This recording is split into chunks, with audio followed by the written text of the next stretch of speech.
okay? My coaches are myself and also the members of the chivalry here that aren't armored, okay? So they can help with some of these drills. Hopefully they'll understand what I'm talking about. It's all basic fundamental stuff, okay? So that's how we're going to kind of approach it. I'm going to give a couple guys just a couple more minutes and we're ready to roll. I think we're mostly here. So, all right, so if you want to start a fight in the fitness community and the sports community, talk about stretching and its importance, okay? Talk about hydration. There's 2 or 3 things, and people are very strong on one side or the other, okay? Stretching and its benefits for performance beforehand are negligible, okay? It's better to do your stretches after you fight, all right, for recovery. However, in my opinion and in my experience, doing some stretching beforehand is a good thing. And the reason why is for injury prevention. It's not for performance increasement. Okay, so everyone always says, oh, all the studies say it doesn't do you any good to stretch before you weight lift or before you run because the performance was exactly the same. But that's not the point, all right? If I have a bulging disc like I have at L5, L4 right now, I need to stretch that so I don't rupture it, okay? And I don't give a crap if I fight 5% better than I did without that stretching. What I care about is that I don't hurt my back. And as an older fighter, and who's younger than some and older than others, and who's been fighting for 20 years, I know that for my body type, these stretches help me. So I'm going to share them with you based on injuries that I've had and ways to prevent them, okay? And we can do them. Everybody put your shields down. You don't need your shields. We'll need swords in a minute. So just let's perform this first, okay? And I will tell you right now that these stretches, did not use a politically correct term, look utterly retarded, okay? But they're based on sports science and they work. So you have 2 types of muscle fiber in your body, okay? For sports, you have long grain muscle fiber and you have short grain muscle fiber and you have cross fiber, okay? Some of them are for explosive movement. Some of them are for longer term endurance, okay? So what people do when they stretch incorrectly is they try to do long stretches. Like I will sometimes do this one, but they'll sit here and they'll hold that and they'll hold that and they'll hold that. All they're doing is they're lengthening those muscle fibers. They're more likely now that it's loose to injure them when they try to do a quick move, okay? So what we're trying to do is just warm up the body, all right? So most things that I do, I go head to feet, feet to head. So this is a series of stretches that I do. I get my as best I can in my armor. I'm wearing some of it. I get my feet together and my knees together, okay? And then I'm gonna try to come down, not with a rounded back, like I don't want to hurt myself, okay? But with a flat back, all right, as much as I can with my knee strength. And I'm gonna bend down, and I'm gonna just hold my knees. And what I'm trying to do are ankle rotations. So everything I do is small circles to big circles, all right? So I'm trying to get all the movement out of those ankles. And I'll just do 5, usually I do 10, and then I'll reverse it and go the other way. This is something you can do. I know it looks ridiculous, but you can do it before a tournament to loosen up a little bit. If you've been in the car for 2 hours or 6 hours, however long it's been, you want to fight, this is a good way of waking up the muscle, getting blood flowing. So we've done those, same position. Now circles with the knees, okay? So we're moving it up gradually up to the body. 5 of those, 5 in reverse. And we do this at all of our private practices because it looks so silly, all right? So now we're going to keep that back straight like a deadlift. We're going to put our hands on the hips. And we're holding our core tight, and we're going to do hips. I know. And we're going to reverse. Now, if you really have time, we're doing small circles. Now do big circles. Feel how that changes the muscles in your backs. Feel how it pulls your obliques. These muscles that run through here, okay? Hips are there. Core is good. Sometimes, like I said, if I want to stretch the shoulder capsule, I'll do this. Sometimes in between fights. Could you come here for a minute, brother? I'll have one of my guys stand here. If I feel a little tightness, a lot of you guys, when you're fighting, you sometimes feel a pull right through here, down into your back. All right, so that's your lats screaming at you. So a lot of times what I'll do is I'll say, just hold still for a minute, brother, and I'll stand about right here and get my arm there, and they don't have to hold it, but it's very tender when you do. And I'm keeping my arms straight. I'm just rotating my hips, just like I would if I was throwing a blow. I'm just stretching that capsule until I feel it release. Okay, so that's one of the only static stretches that I do. I had now that I have the back pain, the tendonitis is kind of minor in my mind. I have tendonitis in my wrists, my elbows, my shoulders, from overuse and from not being in condition for most of my life when I was trying to fight. So I worked with a physical therapist on developing these. A lot of guys want to do this stretch here and this stretch. Don't do that before you fight. Those are long tissue stretches that strengthen by lengthening. All right, you're breaking that muscle down. You're making it looser. You don't want to do that. Okay. Same thing as we did with our bodies. I lock get my feet together more or less, just comfortable stance.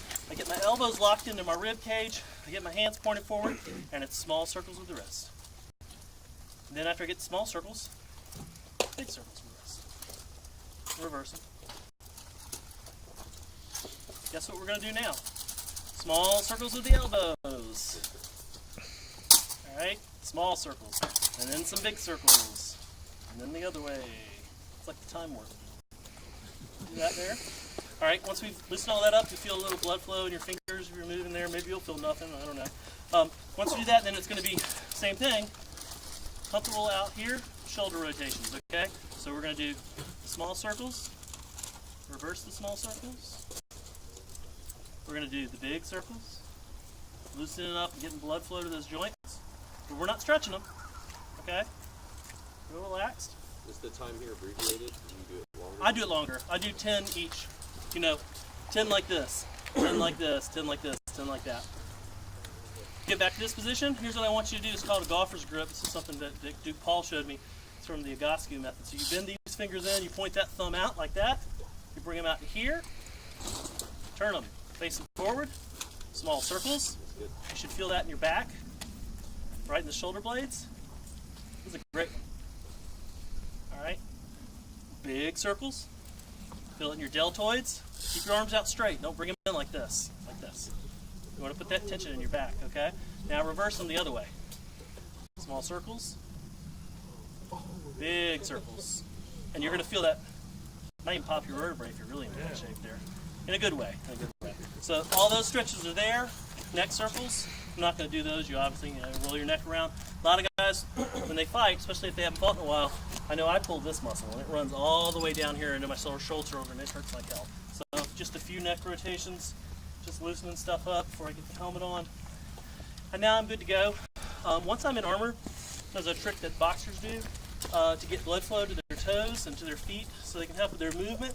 And it's just, when we're doing our salutes and stuff, I'm not doing it actively during the salutes. We get out there and I'm looking at my opponent and I'm checking out his gear and I see the type of shield he's got. I look at his sword and I think about where the stripes are on the sword, where's he been hitting people. Oh, he really likes close-in work. All his shots are near the basket hill. Or he's a sniper. All his shots are near the tip. Okay? And I see that, and while I'm standing there, and once we get that little moment, it's a little bounce. You're just hopping up and down, and all you're doing is just 10 times, whatever feels comfortable, just give a little blood flow to your legs. Okay? So with all that, you're ready to fight, and what we're going to do, we're ready to train. So I'm going to show you another type of tendonitis issue because I wanted to work with the Godric, and it's a good thing in general. If you're going to be a sword fighter at some point in your life, you're probably going to develop some problem with your tendons. You need to work on just real simple strength stuff. So you can do it with a sword. You can do it with a 1 pound weight if your sword's too heavy and it's really flared up. Build your way up to heavier weights. I usually do it in the basket, but you can't really see that. So same thing as before. I have locked in my elbow on my side so that all is being rotated is my wrist. And I do simple rotations until I can come all the way around. And I feel that kind of relax a little bit. Not real long ones, not a strain, not trying to lengthen it, just trying to get some blood flow there. All right? You can do it like this as well. Same thing there. And then all those circle drills that we did, you start doing with the sword. Okay? And then once you get the sword to where the sword is comfortable and it's not hurting anything to stretch those out, then you reverse it so that your weight at that basket hilt is pulling. Okay? And then you do the same circles, the same things. There's a couple of other drills that I'll do with two swords to warm up that do two things. They warm up my hands, they warm up my hips. All right, so one is I'm just doing a dip.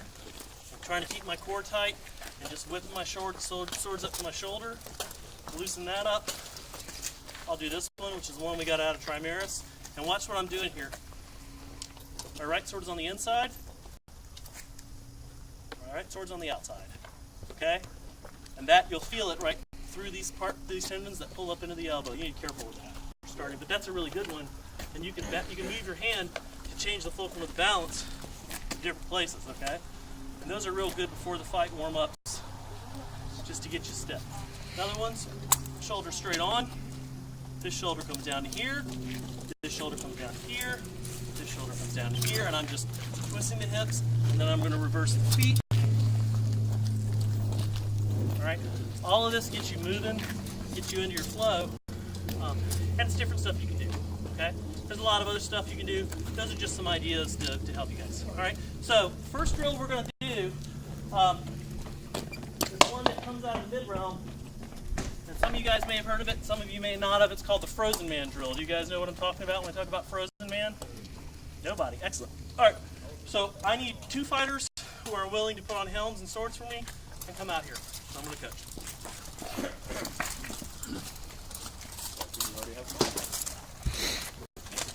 Okay, so Frozen Man is a partner drill.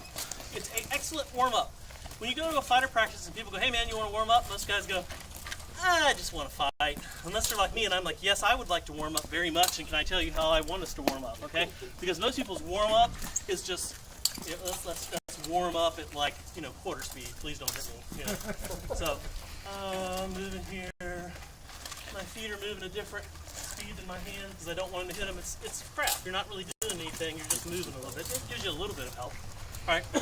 So this drill helps you warm up, gets you in that mindful state, and it helps work on your targeting, especially off the beat targeting, which is when most people get hit. All right. When they're not expecting it, when they're making a counter, when they're making a movement. All right. So where's my 2 fighters at? This is what we're gonna do. What's your name? Ragnar, that's a good name. What's your name? That's a good name too. I know both of those names. All right. So Ragnar is going to be. Go ahead and get your shields on. Get whatever your shields are on. Ragnar is going to be our unfrozen man. William's going to be our frozen man. And what I mean by that is that Ragnar gets to throw the blows this time, and William gets to be the move and tell. Okay? But they're going to swap, so everybody gets their turn. All right. So you get to throw blows, and you don't. All right. This is how this works. If you don't have a coach there, it's the frozen man's responsibility to say freeze, and I'll tell you what that means in a minute. If you have a coach, it's my responsibility based on what I say. All right? So here's what I want you to do. I want you to get relaxed, get in your normal guard, and when I say lay on, I want you to start movement. Now, I don't want you to throw blows. You can do body positioning. If you need your hand to be here, move your hand there. Both of you. You can block until I say freeze. When I say freeze, that's the same as hold. What happens in that moment? I'm the unfrozen man, you're the frozen man. All right? Don't hit me. Okay, you ready? Lay on. Coach says freeze. All right? Now, we're in this moment, and as quickly as possible, your job is to stay completely still with the targets that you have now given me by your movement. What do I feel like I can hit? That, unopposed. That, unopposed. This is different, even though it's the same. That, unopposed. And that. I caught you in a bad situation. I'm just trying to show this. What I can't hit you is here unopposed, because the shield's there. So now that I've shown where I can hit them, I'm going to rate them, and my partner's going to talk to me through this whole experience. If you see something that he's not seeing, tell him, what about my head? What about my back? What about when you can take a step? What about take a step and try that same blow? All right? Once you do that, then you rate them.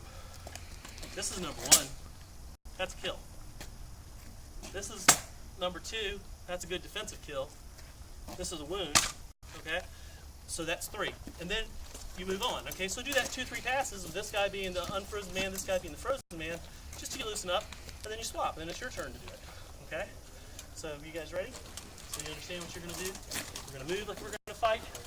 You're going to, however you're going to go. And I'm going to show you an advanced version of this to do with 2 coaches later on in the practice. All right?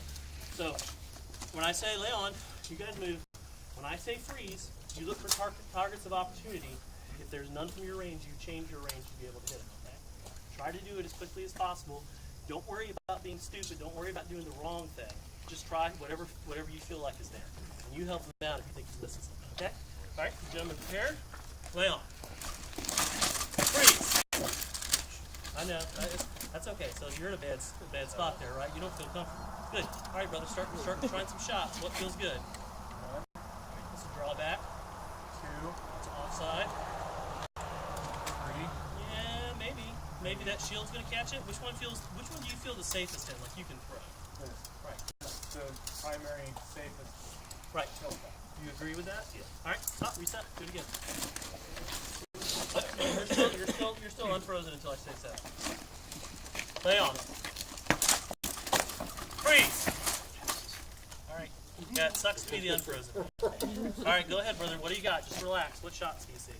This feels like the most natural, so I want to say that is a 1. All right. But don't worry about rating them right now. Just throw them and then rate them afterwards. Okay. Get that? Nah. Better choice. Yeah. Yeah. Okay. The unfrozen man has the ability to take a small step, right?